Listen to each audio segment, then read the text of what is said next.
Coming up this week, if you only love those who love you,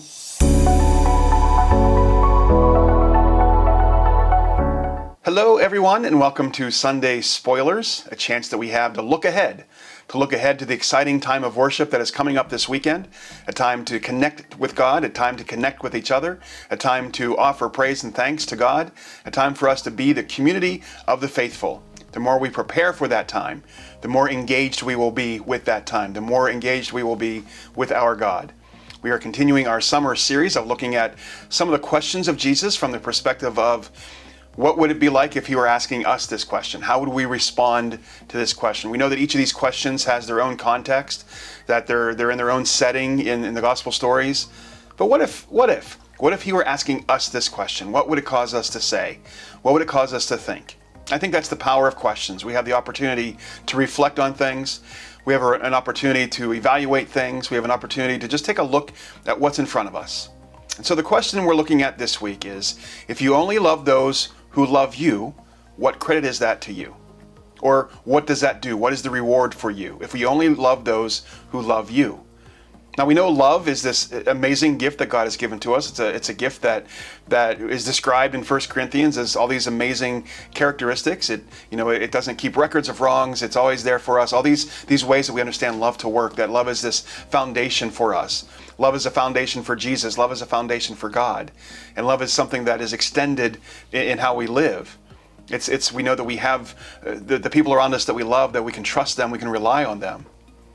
But if we only love those who love us, what is the reward? What does that do? How does that help anything? The context that we're looking at for this question is the Gospel of Matthew chapter 5, verses 43 through 48. Let's hear what this has to say.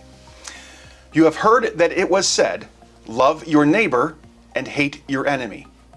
But I tell you, love your enemies and pray for those who persecute you, that you may be children of your Father in heaven. He causes his sun to rise on the evil and the good, and sends rain on the righteous and the unrighteous. If you love those who love you, what reward will you get? Are not even the tax collectors doing that? And if you greet only your own people, what are you doing more than others? Don't even pagans do that? Be perfect, therefore, as your heavenly Father is perfect. We have this in our minds of this distinction between love and hate. We have this distinction between friends and enemies, and we typically associate love with friends, and we typically associate evil with enemies, hate with enemies. They're the ones that are bad. They're the ones that are hurtful. They're the ones that we don't like. They're the ones that do bad things to us and to others. And Jesus says, I tell you, love your enemies and pray for those who persecute you. There's a hardness there that just seems to go against our nature. It seems to go against what love is all about. But when we think about it, it makes perfect sense that if we're about building a kingdom, if we're about sharing the gospel story, if we're about sharing this good news, sharing this new life that God has given to us, bringing change into the world, changing the world for the better, it has to start somewhere. It has to start with our actions. It has to start with what we do. It has to start with how we treat people. It has to start with how we love and ultimately who we love. We're not going to share anything. We're not going to spread anything. We're not going to spread any love of God if we're just focusing on the people that we already are in contact with. It's kind of like preaching to the choir. They're already there. They already know. And I think there's a call and a challenge here for us to extend our greeting, to extend our circles, to extend the way that we share the love of God. And that means it's hard. It's hard to do this thing. It's hard to follow Jesus. That's why we say pick up your cross and follow Jesus. It's a hard thing to do. I think it sounds right. It sounds natural. Of course, this is how we make the world better.